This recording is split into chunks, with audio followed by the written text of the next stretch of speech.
Pensamiento y oración del día. Tu palabra es mi ley. Muchas son las formas en que, si nos damos cuenta por medio de las leyes de Dios, podremos vivir una mejor forma, tener una mejor vida, y Dios siempre estará a nuestro lado.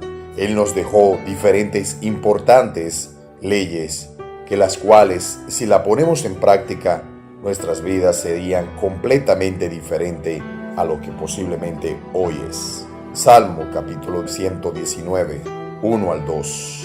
Felices son los íntegros, los que siguen las enseñanzas del Señor. Felices son los que obedecen sus leyes y lo buscan con todo el corazón.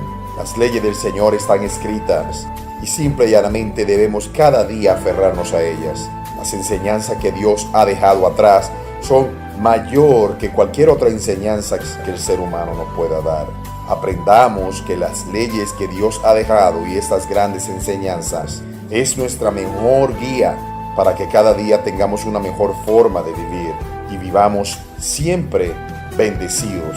Aprendamos que la vida está llena de obstáculos que hemos incluso creado nosotros mismos. Somos creados para que hagamos la voluntad de Dios y seamos bendecidos. Muchas veces buscamos soluciones y la tenemos ahí mismo, al lado de nosotros, pero no sabemos tomarnos el tiempo para leer el mejor de los libros, el que más nos podría mostrar el resolver todas nuestras dificultades. Dios Todopoderoso es el que nos guía y el que nos llena, el que muestra los caminos correctos de cómo hacerlo por medio de sus enseñanzas y sus leyes. Busquemos cada día de su palabra, relacionémonos con su palabra, hagamos intimidad por medio de su palabra y vivamos su palabra para que así seamos transformados, bendecidos y llenos de todo lo que solo Dios Todopoderoso puede darnos a cada uno de nosotros. Hoy es un buen día para empezar a buscar la palabra de Dios. Oremos. Amantísimo Dios Todopoderoso, reconozco que mientras no buscaba de Jesucristo al 100%, estaba errante, equivocado, ignorante.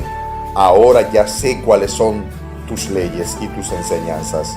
Muchas de ellas han transformado mi vida y sé que transformará la vida de muchos cuando aprendemos a buscar en lo que tú tienes para nosotros. Tus leyes son bendecidas y así nosotros declaramos que nuestras vidas sean transformadas, sean bendecidas, porque tú siempre estarás con nosotros. Gracias por amarnos y por dejar estas maravillosas leyes que hoy en día transforman y bendicen nuestros días. Gracias por amarnos y gracias por dirigirnos en todas las cosas por medio de tu palabra, y cada enseñanza sea también de bienestar para nuestros hijos. Dios le bendiga a todos. Todo esto lo presentamos en el nombre del que dejó mayor leyes y enseñanzas, Jesucristo nuestro Rey Salvador, y el pueblo de Dios dice: Amén.